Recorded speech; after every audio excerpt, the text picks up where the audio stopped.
Se houvesse uma batalha entre uma abelha e uma vespa mandarina, o vencedor seria óbvio. É como uma briga entre um gatinho e um tigre dente de sabre. E um exército de abelhas contra um exército de vespas mandarinas é como centenas de gatinhos contra centenas de leões. As vespas certamente vencerão, pois conseguem destruir mais de 1000 abelhas em menos de 1h30. Mas se essa batalha acontecer na vida real, as coisas ficarão muito mais complicadas, dramáticas e surpreendentes. Uma colmeia de abelhas trabalha o dia inteiro. Elas polinizam plantas e frutas e coletam néctar das flores. Elas trabalham duro e voltam para a colmeia no fim do dia sem notar a presença de um impostor voando entre elas, uma vespa mandarina. Essa vespa é maior que uma abelha, mas tem a mesma cor, preto com amarelo. Ninguém presta atenção nisso. O impostor entra na casa das abelhas sem ser convidado e faz um barulho parecido com alguma coisa se quebrando. É assim que suas mandíbulas se fecham. Faminta e voraz, ela começa a destruição. Em questão de segundos, a vespa transforma a colmeia em um caos. A vespa tem um ferrão com veneno, mas ela nem precisa dele para fazer o que quer. Com as abelhas, o monstro usa suas mandíbulas afiadas. Os moradores da colmeia atacam o inimigo, mas é inútil. A situação está piorando, pois as abelhas não sobrevivem após usar seus ferrões. Elas sacrificam suas vidas para proteger sua casa e a rainha. Infelizmente, todas as tentativas são em vão. Após matar sua fome, a vespa sai voando por aí em busca de novas presas. Só uma abelha consegue sobreviver. Ela foge da colmeia para avisar as outras. A abelha visita cada colmeia do vale e as alerta sobre o poderoso inimigo. Todas as abelhas começam a se preparar para o ataque. Elas estão formando um exército, mas infelizmente não é suficiente. A vespa mandarina visita uma nova colmeia, mas desta vez as vítimas estão preparadas. Elas atacam a inimiga por todos os lados. Por um momento, parece que os ferrões das abelhas estão funcionando. A vespa está enfraquecendo. Seus movimentos estão mais lentos. A esperança da vitória motiva as abelhas e as deixa mais confiantes, mas não por muito tempo.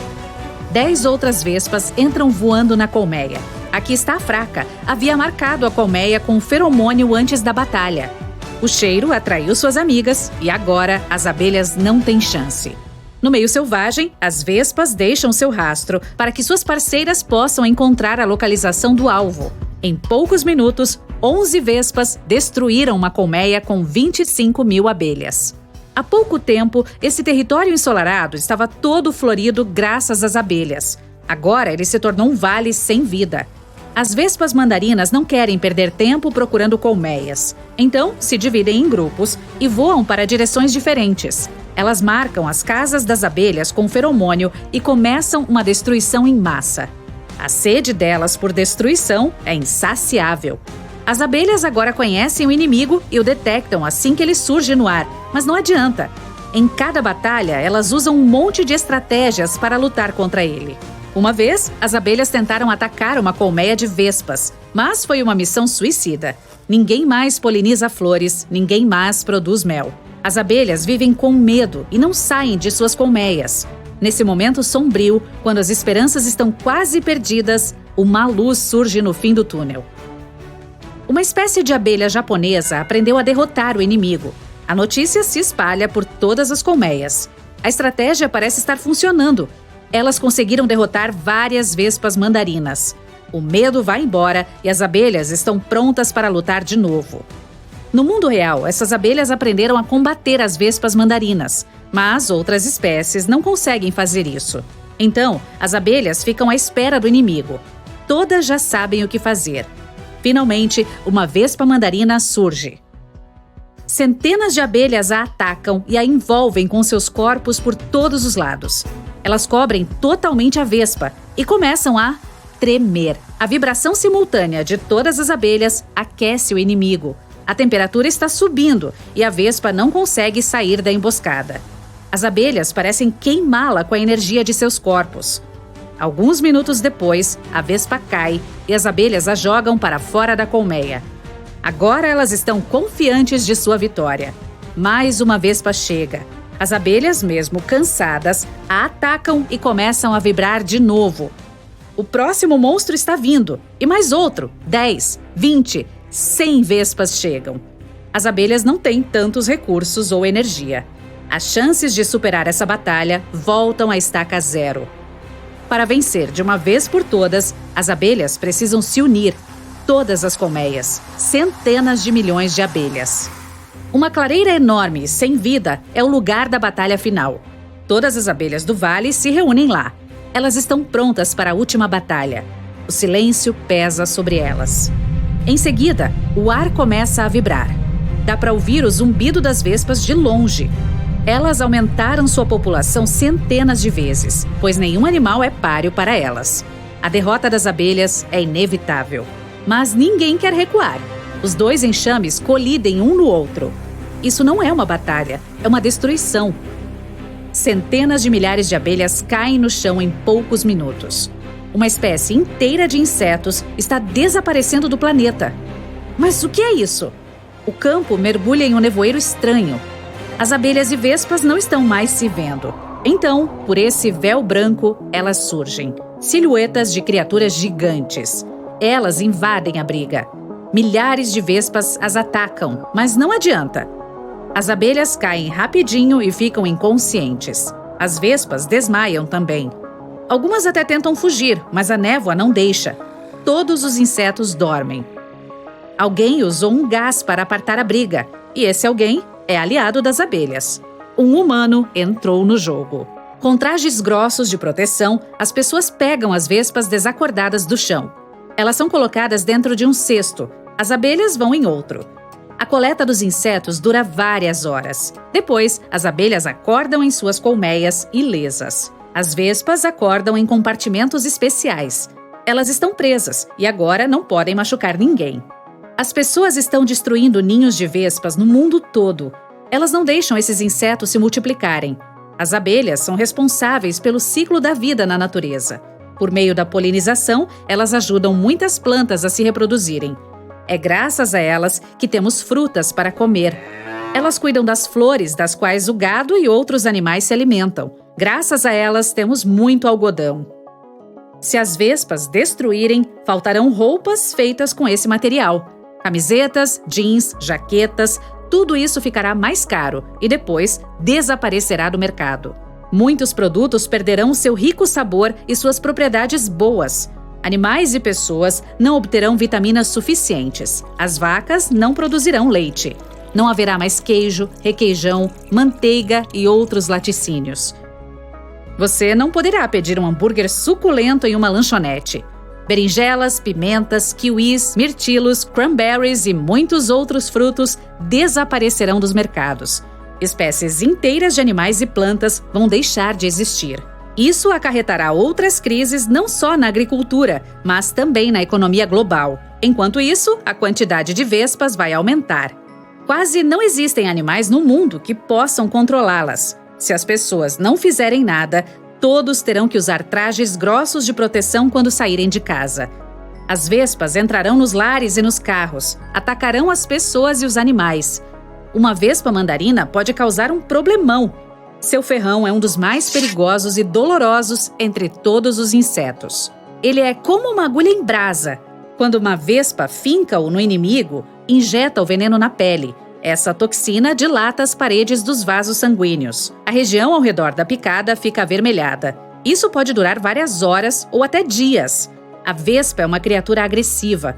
Ela pode fincar seu ferrão várias vezes. Imagine o que um enxame desses insetos não faria. Para escapar, você precisa se esconder dentro de um arbusto com folhagem densa ou pular dentro d'água. Após se certificar de que as vespas foram embora, entre em contato com o serviço de emergência do hospital. As vespas podem prejudicar muito a vida das pessoas. É importante combatê-las. Infelizmente, as abelhas não conseguem fazer isso. Elas são totalmente indefesas. A humanidade está ciente desse perigo e faz de tudo para controlar a população das vespas. É por isso que as vespas mandarinas não têm chance nessa batalha. Agora, todas as abelhas voltam à rotina de sempre. Polinização, extração de néctar, produção de mel nas colmeias. O vale está florido de novo. As abelhas podem dormir em paz. As pessoas monitoram a situação e ficam de olho nas vespas mandarinas. Se um inimigo surge, significa que há um ninho em algum lugar. Serviços especiais rastreiam os insetos e encontram ninhos debaixo de árvores velhas e em buracos. Agentes ambientais em um aeroporto podem escoltar um cervo para fora da pista de aviação. Eles podem manter uma família de patos longe do lago do aeroporto. Podem até espantar guaxinins rebeldes escondidos em prédios de terminais. O que eles não podem fazer é lidar com abelhas.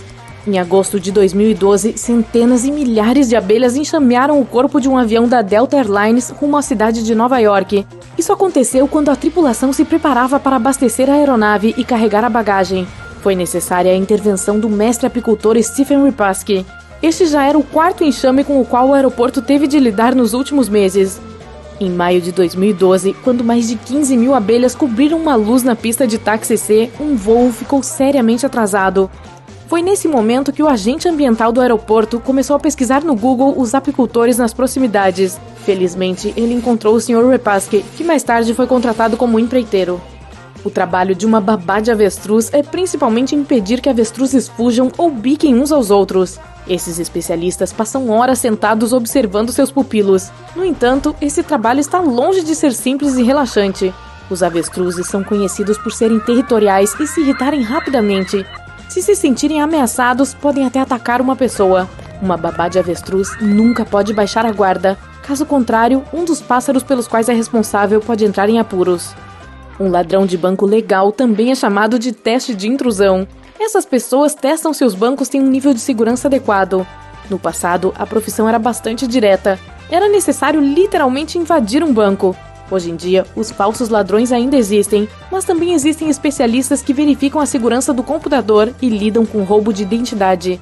Eles podem até mesmo se passar por policiais e tentar instalar câmeras de vigilância nos cofres. Um mergulhador entregador de pizza autônomo trabalha em um hotel subaquático na Flórida. Esse especialista veste seu equipamento de mergulho e parte em missão. Ele fornece aos hóspedes do hotel pizza quentinha recém-assada, transportada através do mar em um recipiente à prova d'água. O trabalho de um degustador de alimentos para animais de estimação é uma combinação de pesquisador e provador. Muitas vezes é alguém com título de doutor. Esse especialista não prova a ração, ele testa.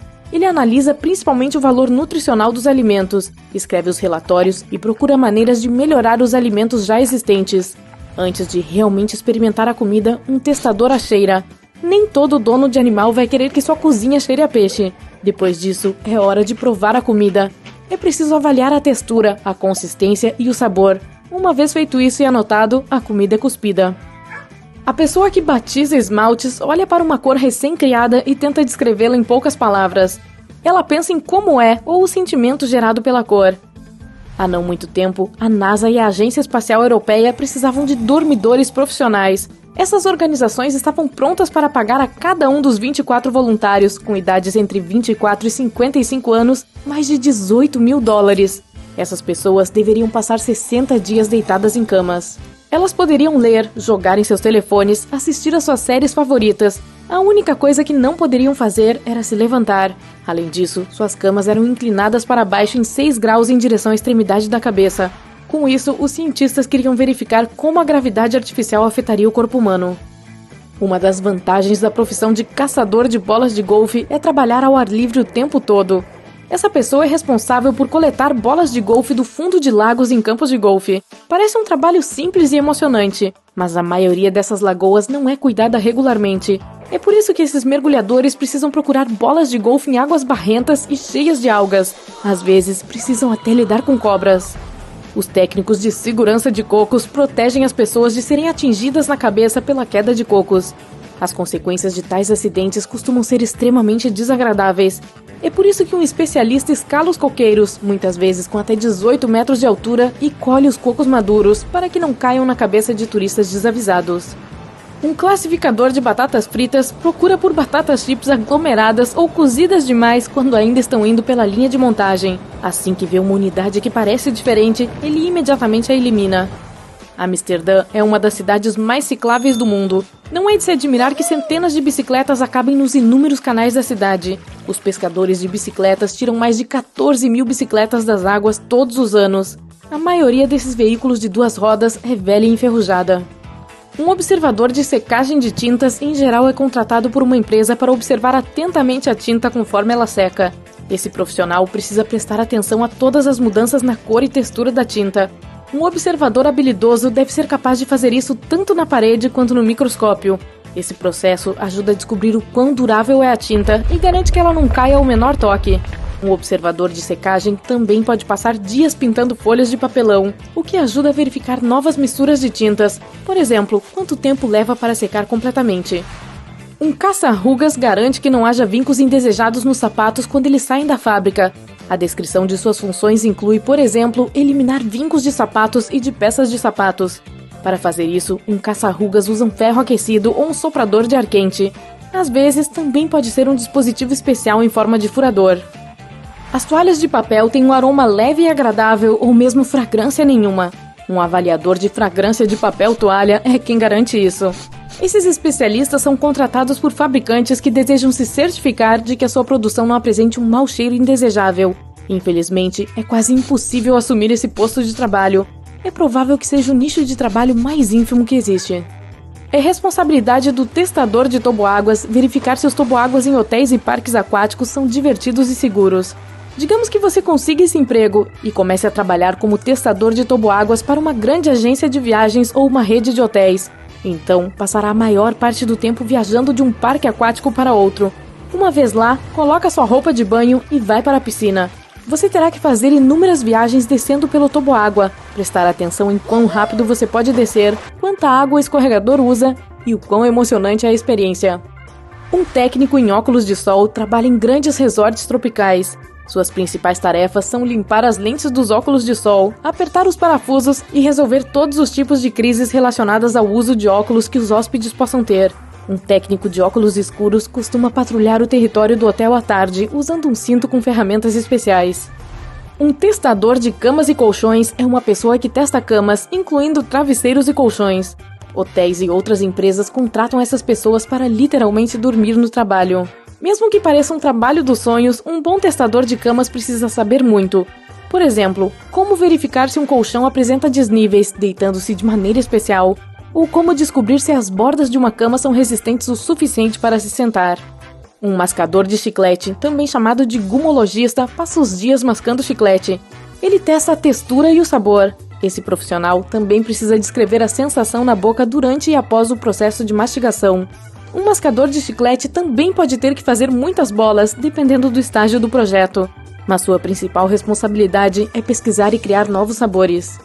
Se você não tem tempo para ficar na fila ou acha esse processo enfadonho e cansativo, pode contratar um profissional marcador de lugar na fila. Por uma taxa, ele o substituirá quando você precisar enfrentar uma fila por horas a fio. Por exemplo, para obter um item de venda de amostra ou um produto recém-lançado. Pessoas com mãos bonitas, dedos bonitos ou pés bonitos podem se tornar modelos de partes do corpo. Esses profissionais costumam ser muito bem pagos. Eles participam de sessões fotográficas que anunciam e promovem produtos específicos, como por exemplo joias, esmaltes ou cremes para as mãos. Treinadores de surf para cães às vezes são contratados por hotéis para ensinar os cães dos hóspedes a surfar. Acontece que os cães frequentemente aprendem a surfar muito mais rápido do que seus donos. Os provadores de Marmite têm que provar cada lote da famosa pasta feita de extrato de levedura. Eles verificam se o produto tem a textura e consistência necessárias. Também prestam atenção se o sabor está dentro da faixa de sabores aceitáveis para a marca. Dentro de chaminés, em galhos de árvores, garagens, vigas de sustentação e sótãos, você pode encontrar esses ninhos em todos os lugares da casa.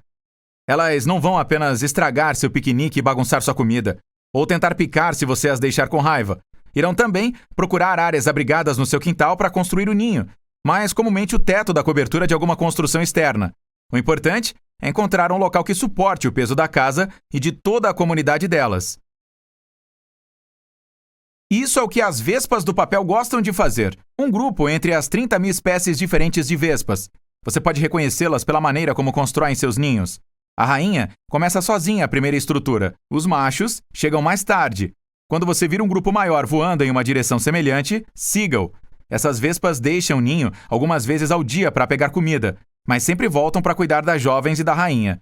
Além disso, ficam zumbindo muito alto enquanto fazem o ninho. Então, aí está! Vamos dar uma olhada dentro para conferir o que tem lá. Em geral, a estrutura é em forma de guarda-chuva, feita de um material cinza com textura de papel. As vespas fazem a construção com polpa ou saliva, e os ninhos podem ficar bem grandes. O maior já encontrado tinha 5,5 metros de largura e quase 4 de comprimento. Os das vespas do papel são menores, enquanto os vespões, outra espécie, os fazem ainda maiores, em forma de bola de futebol. A parte externa é a mais dura. As células são mais largas e mais densas. A raiz é a fundação sobre a qual todo ninho é construído.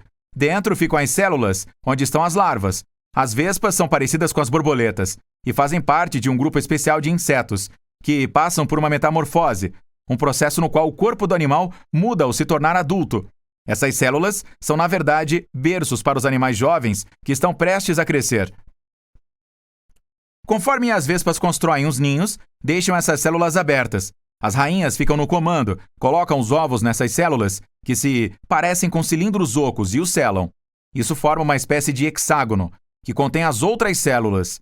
Dentro do ninho, tudo é compacto, para que possa caber em um espaço muito apertado e ainda fique com uma estrutura incrivelmente forte. As células são o berço e o casulo ao mesmo tempo. O tamanho é grande o suficiente para que caibam as larvas e as companheiras de quarto. As vespas adultas costumam deixar um pouco de comida com o ovo, de modo que os filhotes, depois de eclodir, tenham a refeição servida. Você pode ver os zangões, que são os machos, circulando de célula em célula. Eles querem ter certeza de que está tudo bem e que cada larva tem comida suficiente. Os ninhos precisam estar com a temperatura estável e alta umidade por causa das larvas. É por isso que esses animais ficam trabalhando duro para isolar o ninho. A maioria dos ninhos tem cúpulas construídas com material vegetal, saliva ou papel. A vespa fica vagando, procurando o material adequado. Quando encontra madeira, a mastiga e mistura com a saliva. Dessa forma, produz uma cola forte e a deposita em camadas finas. Mas estas precisam ser densas para deixar o ninho todo mais forte e resistente. Tcharam! O núcleo está pronto. A rainha, então, embrulha o ninho em uma espécie de envelope, feito de folhas leves e finas, feitas de polpa macerada, que protege as células internas e limita a entrada. Então só é possível entrar em um pequeno orifício. Dessa forma, é possível manter facilmente a umidade interna e a temperatura. Se você está procurando por mel, está na colmeia errada. Isso é com as abelhas. Ambas as espécies têm corpos pretos e amarelos. Embora as vespas tenham muitas cores diferentes, como azul, laranja, verde, vermelho, e ambas são também quase do mesmo tamanho. As abelhas são mais grossas e têm mais pelos. Já as vespas são mais finas e suaves e têm uma cintura, um pecíolo estreito. Ambas polinizam as flores, embora as vespas façam isso um pouco menos, pois não possuem tantos pelos finos no corpo. Então, o pólen não consegue grudar nelas. As abelhas cultivam néctar para produzir mel, que é o alimento para suas larvas. As vespas são muito mais agressivas e carnívoras, o que significa que levam outros insetos e bichinhos para seus filhotes, ou seus restos mortais. Elas se identificam pelo cheiro, mas também, assim como nós, por padrões faciais exclusivos. É o primeiro caso em que os cientistas descobriram animais identificando rostos, da mesma forma que os humanos. As rainhas reconhecem umas às outras e estão constantemente lutando para estabelecer uma hierarquia na colônia. Isso significa que cada vespa sabe qual está encarregada do trabalho ou da distribuição de alimentos e quem está lá para trazer novas larvas para este mundo. As vespas têm uma vida social abundante, por isso precisam memorizar muitos rostos e também distinguir as que vivem em seu ninho das que não. Elas são úteis para os humanos, pois comem insetos e, com isso, controlam a população de insetos que destroem as plantações. E colocam tanto esforço para construir o ninho. Ainda assim, só duram enquanto estiver calor lá fora. Esses insetos começam a construí-lo na primavera e vivem lá até o outono. As operárias não resistem aos invernos frios. Apenas algumas rainhas conseguem, pois possuem algo parecido com um anticongelante no sangue. E ficam encarregadas de criar uma nova vida para o novo ninho no próximo ano. Quando uma colônia desaparece, algumas outras espécies usam os ninhos desabitados, como as moscas das flores. Elas se parecem com as vespas, mas sobrevivem ao inverno. Assim como as rainhas das vespas, as moscas das flores hibernam em locais protegidos com uma temperatura agradável. Então, os ninhos abandonados parecem perfeitos. Já os vespões até mesmo chegam nos ninhos ativos quando as vespas ainda estão lá e se alimentam de detritos. E nem mesmo são picados. Somente as fêmeas podem picar, e fazem isso quando se defendem. Uma vespa rainha pode viver até 1 ano, enquanto as operárias duram cerca de 22 dias. As colônias de vespas do papel são, em sua maioria, pequenas, têm de 100 a 200 células e até 100 adultas. Alguns ninhos maiores terão 400 células, mas as Yellow Jackets constroem super ninhos dos quais você quer mais é ficar longe. Contém até 15 mil operárias. Não procure em cima nas copas das árvores ou fora de casa por um deles. Em vez disso, inspecione nas paredes ou olhe para baixo para não pisar neles, pois são feitos nos subterrâneos. Mesmo que sejam menores do que outras espécies, as Yellow Jackets são muito mais agressivas. Elas possuem um forte instinto quando se trata de proteger os ninhos. Então, ficarão furiosas se você perturbar a paz delas e tentarão picar várias vezes. E são capazes de fazer isso, ao contrário das abelhas, que só podem picar uma vez. As abelhas irão penetrar os ferrões farpados na sua pele, e essa também é a parte que contempla os nervos, músculos e trato digestivo delas. É por isso que não conseguem sobreviver ao perder o ferrão farpado. As Yellow Jackets não perdem nada. Fugir não vai ajudar. Elas irão segui-lo por várias centenas de metros se necessário. Se estiver perto da água, não mergulhe, pois irão esperar pacientemente que você perca o fôlego e volte à superfície. Vamos entrar no ninho delas. Provavelmente é um buraco no chão, pois elas geralmente encontram algumas tocas abandonadas e usam argila ou lama para dar uma estrutura mais firme. Uma abertura nos levará, a partir da superfície até a fascinante cidade subterrânea delas, com milhares de outras habitantes, prontas para defender a casa e expulsar agressivamente os intrusos. Esses superninhos podem se desenvolver quando os invernos são amenos e há muito alimento, tipo comida de animais de estimação ou lixo. Dessa forma, mais insetos resistirão aos meses frios de inverno. Então, algumas operárias sobrevivem e continuam com todas as operações no ninho, que fica cada vez maior. Essa estrutura enorme costuma ter várias rainhas. Quanto maior o ninho, mais ocupadas elas ficam. Então é mais provável que o deixe em paz, mesmo se você estiver por perto. Ah, olhe, está chovendo. Elas não se importam muito. Durante os dias quentes de verão, precisam de água para se hidratar de alguma maneira. Se a chuva ficar muito forte, vai levá-las para fora. Muitas espécies de vespas são sociais, mas também existem as solitárias, sem uma organização social. Cada fêmea constrói seu próprio ninho e cuida dele. A maioria o faz no solo, mas é possível encontrar um em madeiras podres ou caules ocos de plantas. Uma rainha pode até achar túneis de besouro em madeira morta e torná-los seu lar. Ela se alimenta de néctar e muitas vezes pode-se vê-la ao redor de flores, atacando aranhas ou insetos para alimentar seus filhotes.